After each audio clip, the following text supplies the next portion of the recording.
I am Shirley Toepfer. Tep- Toepfer. How do you pronounce it? Toepfer. Toepfer. Toepfer. Yeah. Hard to pronounce for It's me. German. It's German. Is it German? Yeah. Oh. So you are German American. No, when I went into the service, I was a Thompson. And then I married a Buskey when I was in the service. And then, after he passed away, I married Toepfer. So you got that name. Yeah. What is your birthday? 4th of November, 1931. I'm sorry?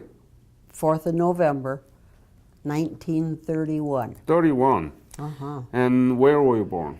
In Petersburg, Michigan. And tell me about your family when you were growing up, your parents and your siblings. Well, we lived on a farm in Petersburg, and I had 2 sisters and 1 brother. We all helped on the farm, and our neighbors were garden farmers. They grew produce and took it to Detroit, Michigan, to sell.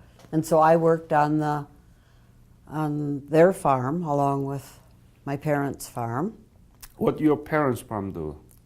Well, they just Animal, livestock? mostly wheat and grain, and then the last few years they did some garden farming, but that wasn't their main thing. So not much animal.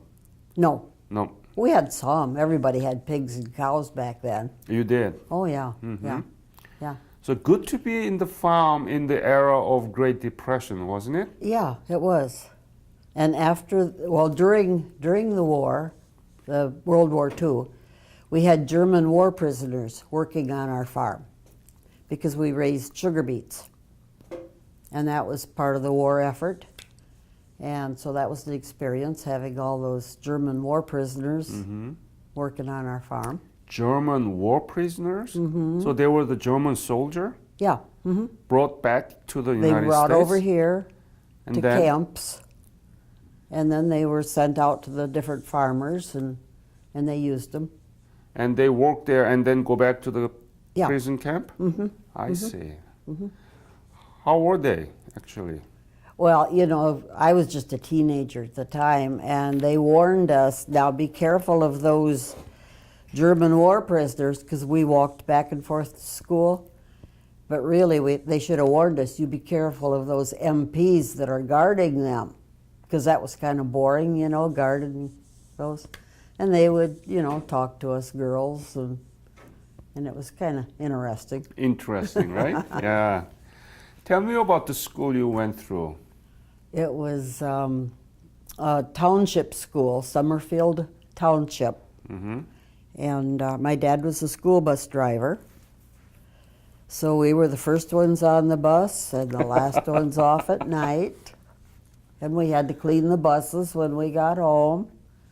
But it was just a regular small town school. But it wasn't one-room school, right? Oh, no, I never went to a one-room school. I interview here, many of them were in one-room school. Oh, yeah. First grade to the 8th grade in a one room, 29 of One them. room, one teacher. That's amazing, isn't it? Yeah, it is. Yeah.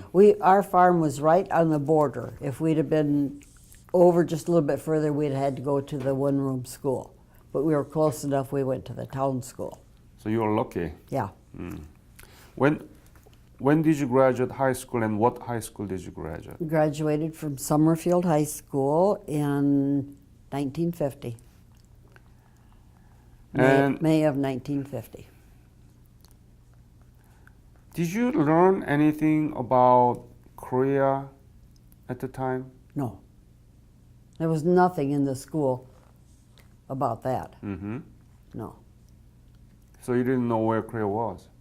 Well, I knew it was somewhere around Japan, but nothing more than that. So when people talking about Korea, they think about Japan first, Yeah, right? yeah, right. That's the reality. Yeah. So what did you do after graduation? I went to college, What college? Eastern Michigan University. That was at Ypsilanti, Michigan. What did you study? I was going to be a school teacher. So you studied education. Yeah. But I never finished. What happened? Well, the war broke out, and anybody that went into the service, you got credit for however much time. I left in the middle of the year, so I got credit for that whole year because it was wartime, and I went into the service. And Did you have to go to service? oh no, I wanted to. Why did you join the military as a woman? Was it kind of popular at the time? No. Or general that the women join the military? No, right? No. Why? Well, it just wasn't. I don't know. You wanted to be... I didn't like college. You didn't? I didn't. I didn't like the subjects that I had to take. When they signed us up for our studies, they went alphabetically. My name was Thompson. So I got the tail end of what was left, you know. So I had to take public speaking, music appreciation, poetry. My freshman year, you know, You didn't like that? I didn't like any of them. Ah. So I think it was the public speaking that finally said, I'm not going to do this. And I went home in December and told my mother that I thought I'd join the Army. And she says, go ahead, you'll never ever pass your physical. Because I'd had rheumatic fever. What is that? Rheumatic fever? Rheumatic fever. I don't know. It affects your heart. I see. Usually, and you quite often get arthritis or rheumatoid arthritis from it. And I'd had a problem, you know, different times. I'd get my legs that hurt or whatever. She says, "You'll never pass your physical." So go for it. So I went, yeah. So I went to Detroit, took my physical, and I passed. What happened? I don't know. They didn't care much? They didn't know you have? Did you reveal that? Oh, yeah. They really checked out my heart. And They really checked me good, yeah. And you still And I passed? still passed. So that was in 1951? Yeah, I went in January of 51. Went into what? Into the service. Service. Yeah. And you knew that there was Korean War broke out, right? Oh, yeah. So what were you Because thinking? all of the boys in my class, all of them were going into the Army or into the service. And had you imagined that you could be in Korea and drag into the war? Oh, yeah. They were sending a lot of the women to Japan at that time. And I had a chance to go to Japan, but I didn't. I didn't take it. So... So you were not afraid? Oh, no. Wow. That's a really something special in you, huh? Well, I don't know. It was just something to do, I guess.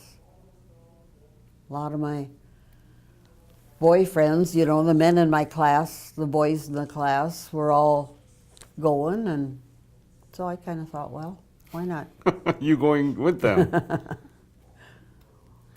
So where did you get the basic military training? Fort Lee, Virginia. And then I took my schooling at Fort Knox, clerk typist schooling. And then they sent me to a place that you've never heard of. They put me in the Counterintelligence Corps. Where? In Fort Holabird, Maryland. Have you ever heard of that camp? Nope. Most people never did. It was strictly counterintelligence. It's where they trained the spies. Where in Maryland? Fort Holabird. Could you spell it? Holabird. B-A-R-D. Holabird. Holabird. B-A-R-I-R-D. B-A-I-R-D. Yeah. So that's... And that was right in downtown Baltimore. Tell me about this. What kind of program do they offer and how do they train and what were you doing there? Well, I was in the office. I was in the Adjutant General's office. But I had to have a secret clearance to work there. So while I was in basic training and in my schooling, there were men came to Petersburg, all dressed up in suits and ties, and were asking about Shirley Thompson. And I think people thought, well, what kind of trouble did she get into that these people are inquiring about Or her? her fiance. Oh, yeah. Anyhow, it was to get a secret clearance, which I needed to do this job that I did. Do you know now why you were picked up? Well, I think because Your university background. yeah, because I was pretty good at any testing that they did, you know. There were only 3 of us out of, I don't know how many was at our basic training, 100 and some. There were 3 of us chosen to go to Fort Holabird. But So- we didn't know it at the time. But in Holabird, what kind of program did they provide? That was the school where they taught people to be spies. For example, do you know of any class activities or physical activities that they provided as a training? No, I was not. I was working in the Adjutant General's office. But still, you were there. Oh, yeah. Yeah, so you should know about those. Well, you know, everything was secret, top secret. How big was it? Oh, I don't know, several hundred people. Hmm. They would bring classes in from, I remember one class from Australia that they brought over Australia. and from Britain to teach them to be spies. So it was international. I mean, Oh, yeah. Anglo-Saxon, right? Yeah, right. Yeah. Right. So what was your unit actually then? Did you belong to any specific unit? But We were called just Counterintelligence Detachment. detachment. Yeah. So it's a special force, right? I guess it was. What was your rank at the time? I ended up a corporal. And I was in less than 2 years. how much were you paid? $79 a month. You I remember that. Why? That's when I went in. And then, you know, each little while you got a little bit more. What were you able to buy with $1 at the time? Oh. Well, you could buy a dress for $5. Whole dress? A whole dress, yes. One piece? Yeah, 2 piece? Whatever. And $5? $5, yeah. So 79 wasn't small. No, I could save some money out of that every month. Uh-huh. Yeah. And where did you sleep? Were you in the military barrack? Oh, yeah. We had regular barracks just like the men had. And how many women soldier? Boy, I don't know. I think there were like 70 or 80 of us on that post at the time. And one thing we had to do there, we were so close to Washington, D.C., that a lot of the big shots came, and every Saturday morning, everybody had to dress up in their Class A uniforms and parade. We had to put on a parade every Saturday morning. And I think you didn't like it. Oh yeah, it was fun, except we liked to go on into Baltimore more. Because as soon as the parade was over, we changed our clothes and headed for Baltimore. With the downtown. civilian attire? Oh yeah, yeah. So Saturday, Sunday off? Saturday and Sunday off. Mm-hmm. What was it like to be in the women's barrack with the soldiers, women, female soldiers, all together? Oh, it's just like a college campus. Yeah. Was it okay? Oh yeah, Mhm. wonderful. Not too much hierarchy and ordering No, no, around no, and no. boss? No, Really? no. Nothing like that, Nothing like that. no. Did you know anything about Korean War at the time? Did you Well- hear or did you talk or? We didn't have television except in the day room, which we didn't spend much time in there. Once in a while you'd read something in a newspaper, but we didn't have a regular daily newspaper that we read. And it was, whatever, on the radio mostly. Usually it was known as Forgotten War, and Yes, people, yes. the Korean War veterans, when they returned from Korea, they were asked like this, where have you been? Yeah, People didn't pay attention to it. that's right. What do you think about that? And were you paying attention, or you are the part of all these people that I don't have any idea about what's going on, and where have you been? We knew what was going on to a certain degree, but it wasn't like World War II where it was always headlines, and movies made of it and stuff like that. But yeah, the men coming back would, tell about what they did. So what do you think about the Korean War as Forgotten War? We should have stayed over there and cleaned up the mess. We left too soon.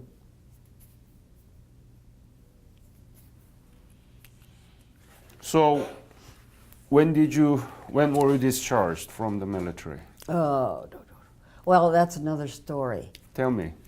See, I met my husband-to-be. He was When and where? at Fort Holabird. He was a soldier there. Ah, And you were dating. yeah, we started dating him. And then we got married. And then in that time, if you got pregnant, you couldn't stay in. Now you can. They even have maternity uniforms. Well, back then, you had to get out. And his 4 years was just about up anyway. So we got out and came to Illinois. And what did you do? I had a baby. And you didn't work? Not for, well, no, because I had 4 children. And I didn't work until the 4th one was big enough to, and then I went to the post office. So I was a city carrier, mail carrier. And you didn't go back to the Michigan University, Easton? No. You didn't like it? Well, So do you know about Korea now? Do you have any follow-up with what's going on in Korean economy, Korean democracy, Oh, yeah, Korean products? What do you know? Please share that with us. I watch Fox News Uh-huh. mainly. I don't watch CNN and all those. And they pretty much cover what's going on over there. As far as, Mostly on North Korea, right? They don't talk about South Korean economy. no, not that much. It's scary what's going on in North Korea. It really is. What do you know? Well, about the missiles and the guy that's ahead of it, he's kind of a loose cannon. Don't you know that Israel has more than 200 nuclear weapons and missiles that can reach anywhere in the world? Yeah, You're not scared about it? no, not with Israel. What about Pakistan? Pakistan, that's a different story. More than 200 nuclear warhead. They have a capabilities to reach any part of the world, ICBM. Pakistan is the country that gave the technology to North Korea to build nuclear weapons. Pakistan is decentralized so that they are much more dangerous. Well, I believe that, Possibility that any tribal group can actually get the nuclear weapons, they can sell it. What do you think about that? yeah. It's scary. Why don't Fox News talk about Pakistani's nuclear weapons? Well, I don't know. But they just talk about North Korea. North Korea is their main Why focus. is that? I mean, North Korea is under the tight control so that they actually can control the nuclear weapons if there are any. Pakistan is much more dangerous. But our news doesn't talk about that. No, What do you think about that? I don't know. I don't know why they don't. Right? That's something good to to think about. Yeah. Yep. It is. So you know that the Korean economy has developed so much. Oh, yeah. Yeah. Now it's the 11th largest economy in the world with the size of Indiana. We don't have drop of oil. We don't have natural resources much. But we are the 11th largest economy in the world after total devastations during the war in 1950.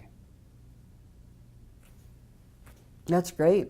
Isn't it? It is. It really is. Mm-hmm. And that's what Korean War veterans actually contributed to. Oh, I'm sure, yeah. Right? Yeah. So, what do you think we have to do? Our textbook, history textbook, doesn't tell much about the Korean War. They don't tell anything. Right? They don't tell anything. What do you think we have to do? Get politics out of the school, out of the classroom. Oh, politics in the school? Yeah. So we have to elect the right politicians, or how do we do that? Get the schools back under control of the states. Get the federal government out of it. the yeah. Give the states the money and let them Take care of their own education. You know that you are a Korean War era veteran, right? yeah. Yeah. So are you proud of that? Oh yeah. Yeah. So what do you think is the Korean War legacy and the legacy of the Korean War veterans? You know, nobody for years talked about it. And now I think they're starting to come out and talk about it more. What they did and what the people over there. What are the importance of it? Do you know? In your opinion, what are the importance of what Korean War veterans did?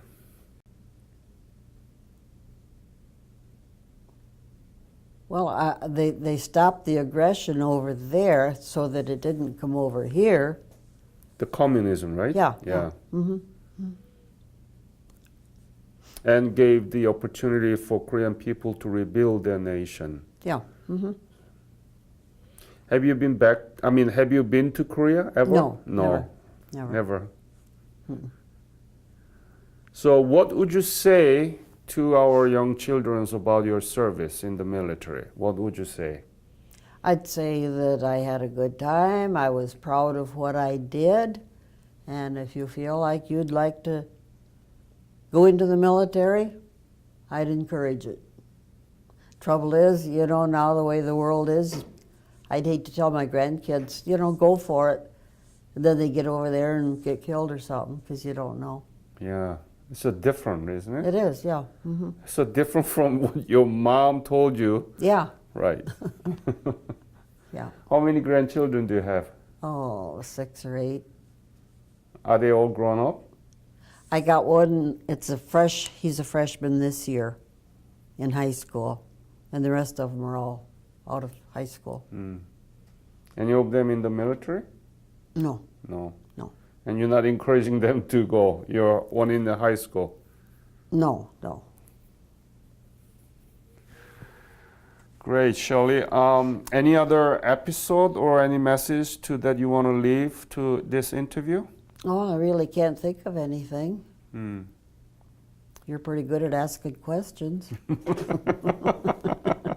I driving over here, I thought, I don't have anything to say. It'll be about a 5-minute interview, and You've been here 30 minutes. yeah, I know. That's great. Yeah. Very nice talking to you. And Thank you. it's my great pleasure and honor to meet you as a female Korean War era veteran. And thank you for sharing your story with me. Well, thank And you it's for going to doing be- this for the veterans. Thank you. All right.